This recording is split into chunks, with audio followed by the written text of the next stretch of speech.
Bonsoir. Aujourd'hui, nous allons voir comme sujet « Je deviens ce que je pense ». Donc, c'est une phrase très importante. En quelque sorte, nous sommes conditionnés donc par nos pensées, notre verbalisation et nos actions dans la vie. C'est-à-dire que quand elles sont faites au positif, nous allons avoir un mental positif, des actions positives, une verbalisation positive, donc tout se passera bien dans notre vie. Par contre, quand elles sont mises à la consonance négative, donc pensée, verbalisation et action négative, celles-ci vont se retourner contre nous. Et vu que nos pensées, pour la plupart, elles sont de l'ordre d'à peu près de 15% réelles, c'est-à-dire qu'on en est conscient. Pour les autres, vous faites la différence et à peu près à 90-80%, vous vous rendez compte qu'elles sont inconscientes. Donc, par ce fait, nous allons attirer à nous la poisse. Le négatif, je vais acheter une voiture qui tombe en panne, qui rend l'âme, voilà, je vais me faire escroquer, il va m'arriver ceci, il va m'arriver cela, de négatif, effectivement. Et puis ma vie sera bourrée d'échecs. Tout ça parce que, à la base, j'ai pas guéri mes traumatismes intérieurs, c'est-à-dire que je suis sorti d'une rupture sentimentale, je viens de divorcer, j'ai subi des échecs de différents domaines. Tout ceci, j'ai pas arrivé à faire le deuil en moi. Donc, tant que ce deuil n'est pas fait et je change pas mes pensées, ma réalité restera la même. C'est-à-dire que je vais attirer sans cesse du négatif dans ma vie. L'homme avec qui je vais vivre, si je suis une femme, ne correspondra pas. Il restera muet à mes demandes, etc. Voilà, donc même au travail, ça n'ira pas forcément. Et plus vous ne sortirez pas de ce conditionnement, de ces croyances-là, vous n'évoluerez pas. Voilà. Donc l'expression « je deviens ce que je pense et je pense donc je suis » prend alors tout son sens.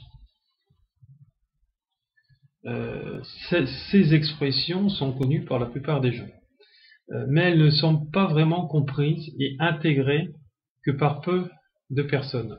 En réalité, derrière nos pensées se cachent nos croyances, notre éducation. Depuis notre enfance, nous avons décidé de façon inconsciente de croire ce qu'on va nous dire, ce qu'on va nous éduquer, de croire plusieurs notions provenant de notre environnement et de nos observations, qui ne sont pas forcément les bonnes. En règle générale, elles sont fausses. Même l'éducation familiale, en grande partie, est erronée. Voilà. Après, il y a aussi des choses bonnes, etc., qu'on peut retrouver dans différents domaines de vie, mais la plupart des choses, elles doivent être expérimentées par nous-mêmes pour voir si elles nous conviennent ou elles ne nous conviennent pas. Ces décisions ont surtout été basées par des peurs de nous-mêmes, de nos parents qui nous les ont transmises. Peur de ne pas être aimé, peur de souffrir à cause de nos sentiments, d'un rejet d'abandon, d'un rejet et de l'abandon. Excusez-moi, j'ai fait un amalgame.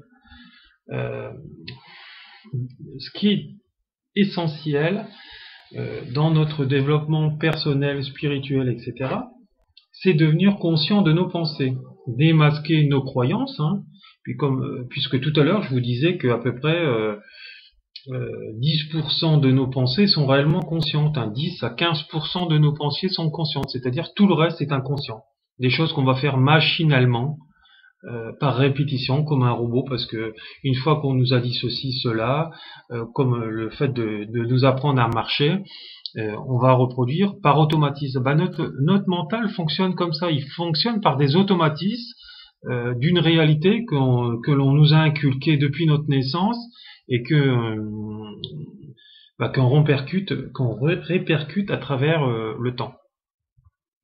Et parfois même au moment de nos réincarnations. Voilà, parce qu'on est une lignée familiale qui a un lien avec tout ceci et tout cela.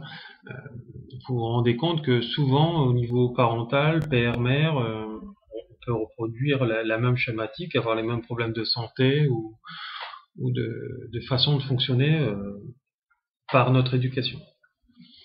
Alors, nous devons utiliser d'autres moyens pour devenir conscients donc de nos croyances, analyser nos paroles, nos gestes, notre alimentation, nos maladies, enfin tout ce qui se passe dans notre monde physique.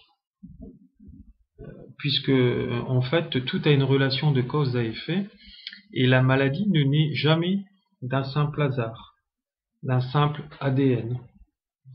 Là, il y a eu des études cliniques récemment qui ont démontré que notre ADN peut changer en bien ou en mal. À la base, c'est vrai que nous avons un patrimoine génétique qui vient de notre famille, mais celui-ci, vu que nous ne naissons pas tous égaux, à cause de notre évolution spirituelle, familiale et au niveau de nos réincarnations, certains vont être plus en avance que d'autres, certains vont comprendre plus vite que d'autres, certains vont rencontrer des personnes qui vont les faire avancer, voire même catapulter, et ils ont besoin de moins se réincarner à travers les générations que d'autres personnes qui vont vouloir rester dans la richesse notamment, et vouloir créer de mal par cette domination et cette soumission à l'autre, sans partage et sans bienveillance. Il est important donc justement d'apprendre à penser avec le cœur une fois que on a pris conscience que tout ce qui nous arrive dans la vie n'a rien à voir avec le hasard et que nous sommes à 100% responsables de ce qui nous arrive. C'est-à-dire que tout ce qui nous arrive est en relation avec les autres. C'est-à-dire que les autres sont là pour nous faire évoluer et comprendre que ces choses-là, à travers des souffrances, qu'elles ne nous conviennent pas, et que même si on n'en a pas la portée en nous, c'est qu'il faut aller quand même le nettoyer, puisqu'elle nous dérange à la base, elle nous dérange fortement, donc nous devons aller la guérir en nous, et automatiquement elle sera guérie en l'autre. C'est-à-dire que nous arriverons à dire non et à passer à autre chose, et elle sera moins importante chez l'autre aussi. Après, le travail chez l'autre, si c'est des personnes qui ne vous conviennent pas, vous pouvez leur dire. Si elles ne sont pas ouvertes, ça ne sert à rien puisqu'elles ne vont pas vous entendre. Vous ne pouvez certainement pas faire le travail à leur place. Ça, c'est un travail d'évolution personnelle et c'est vraiment personnel. Vous ne pouvez pas le faire le travail à l'autre. Nous le voyons lors de nos séminaires, nos ateliers, que le dernier en date que nous avons eu à Paris il y a quelque temps, que en fait de compte nous créons notre propre réalité. Donc voilà, donc c'est important de comprendre tout ceci, que nous sommes une parcelle du miroir de l'autre, une étincelle. Nous ne sommes pas complètement l'autre. Voilà. Là où il faut s'attarder, c'est tout ce qui nous dérange chez les autres. Voilà. Qu'est-ce que j'ai à guérir en moi? Voilà. Et en prenant tous ces faits, on réapprend à se faire confiance. Voilà. Il faut toujours essayer ces choses qui nous, pour nous dépolluer notre mental et notre corps. Voilà. Y a un fait concret, par exemple par rapport à la pensée. Vous voyez, quand vous faites une bêtise, il y a toujours ce côté du remords qui est là, etc., et qui vous rappelle que c'est pas bien ceci, cela. Ben voilà. Donc c'est exactement un peu la même chose. C'est-à-dire que si vous êtes dans une énergie négative, vous allez créer en vous de la négativité. Donc en vous, il y a de fortes chances que vous restez dans cette énergie. Pour tout dans votre vie, vous allez créer des conneries, il y a de plus en plus de conneries qui vont vous arriver. Essayez de faire l'inverse. Créer de la positivité. Alors vous allez me dire, oui, je crée du positif, mais j'ai une vie pourrie.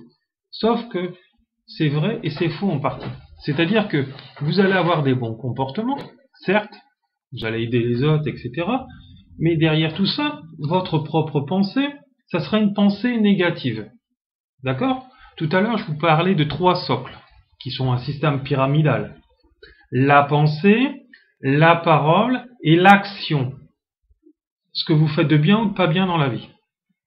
Si un des piliers est négatif, et que les 2 autres sont positifs, ça ne marchera pas. Il faut que cette pyramide soit positive.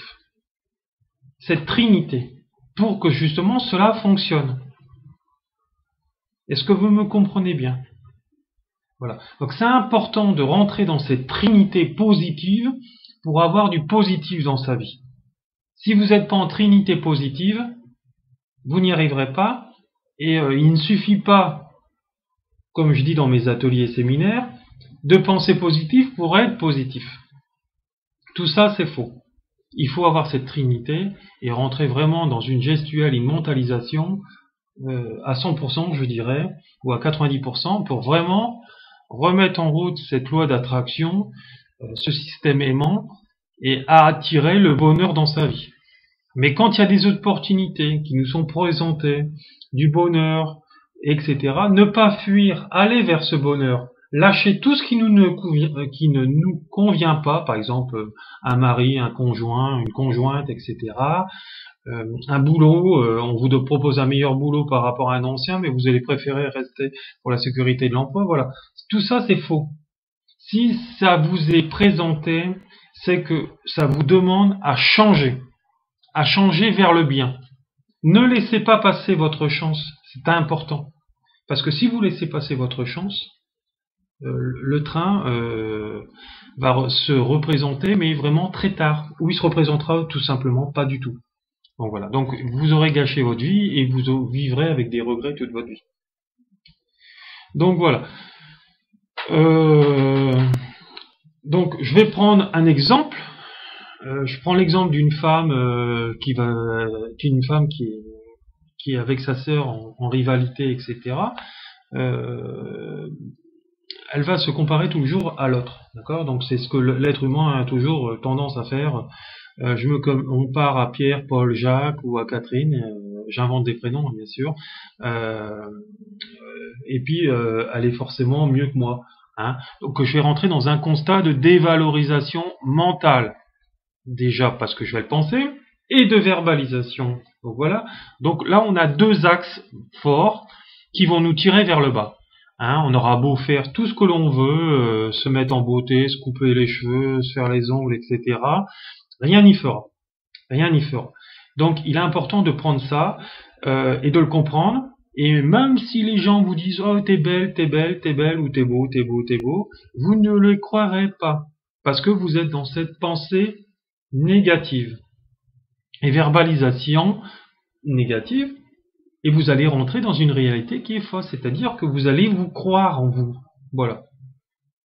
Où sont marqués les critères de beauté dans ce monde? Où?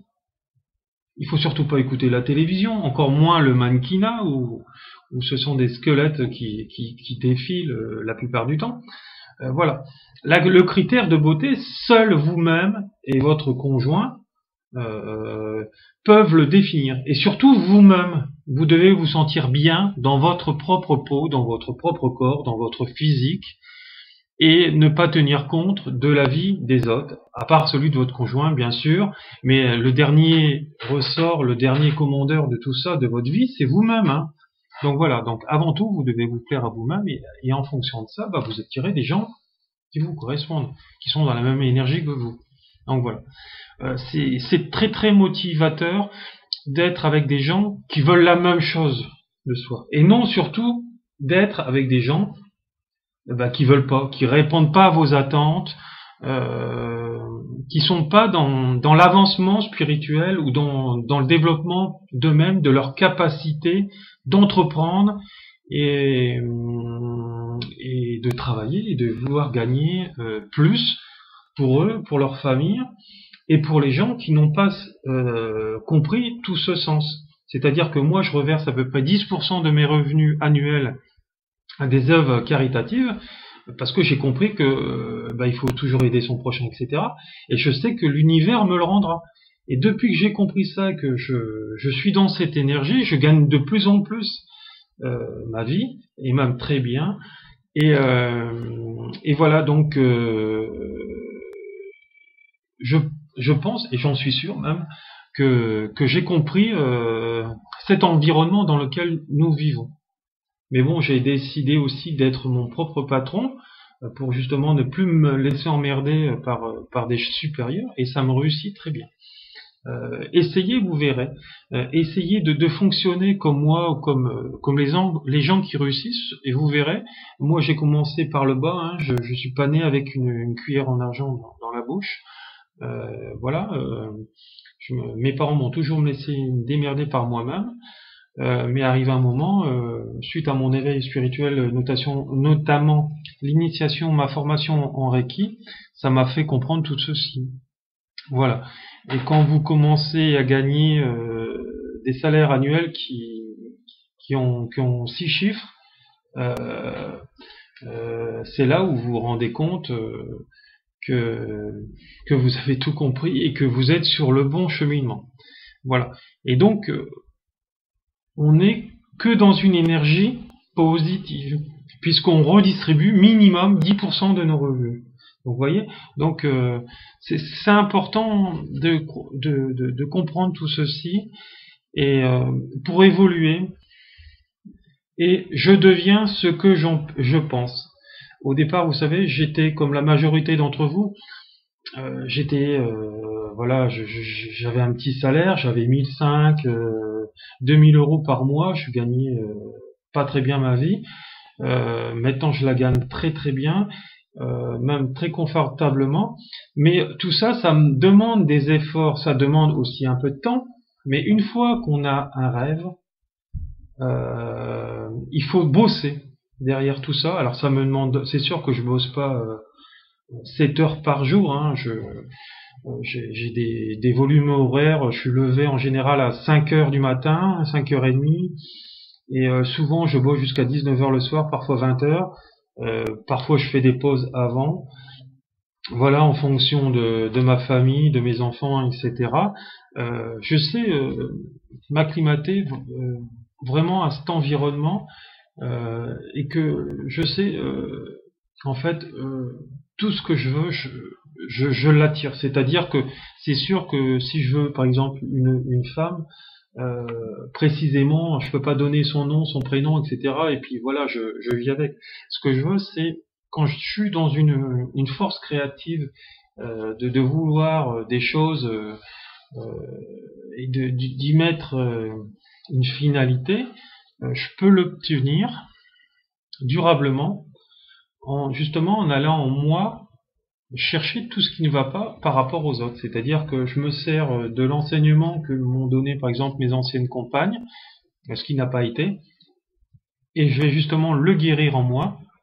Et en le guérissant, j'arrive à me séparer de mes anciennes compagnes parce que la plupart du temps, elles ne veulent pas guérir, elles ne veulent pas se soigner, etc. Même si on les accompagne, qu'on va avec eux justement faire ces thérapies, disons, on les accompagne dans ces thérapies parce que nous, on n'est pas dépendants de ceci ou de cela, et on leur donne le maximum.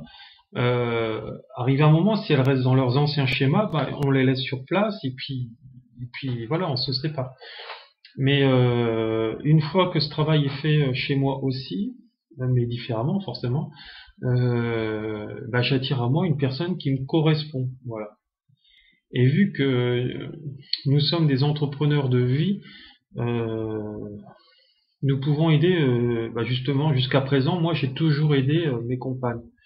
Après, je dis pas qu'elles m'ont pas aidé dans différents plans, mais voilà, on s'aide mutuellement, c'est ça la base d'un couple. Hein. La base d'un couple, c'est donc de s'aimer, la tendresse, le partage au quotidien. Même si moi je gagne beaucoup d'argent, par exemple, euh, rien ne m'empêche de vivre avec quelqu'un qui gagne 1200 euros par mois et de partager tout ce que j'ai.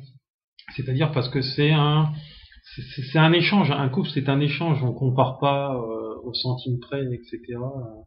Ce que l'on a, euh, voilà.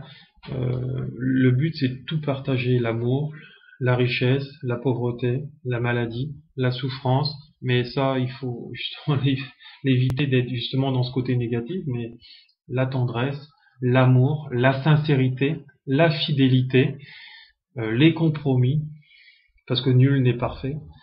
Euh, Mère Teresa le disait, hein, Gandhi aussi. Voilà. Donc c'est important d'aller vers cet éveil. Et mon Dieu, qu'est-ce que c'est bon quand on y est, et que justement tous nos projets de vie se réalisent. Voilà. Donc je vous souhaite bonne soirée. Je vais intituler cette vidéo "Je deviens ce que je pense". Voilà. Elle sera rapidement avant la fin de la semaine sur YouTube, ma chaîne préférée, ma chaîne YouTube où justement j'ai des dizaines, voire des centaines de vidéos. J'essaye d'en faire une minimum tous les semaines. Voilà, bah, je vous remercie, bonne soirée, voilà, et puis à bientôt. Merci, et puis n'hésitez pas sous ma vidéo, si vous voulez que je parle d'un sujet précisément, de me dire ce que vous voulez que je parle, et je ferai cette vidéo quand j'aurai un petit moment à moi, parce que j'ai quand même beaucoup de boulot. Voilà, merci, au revoir.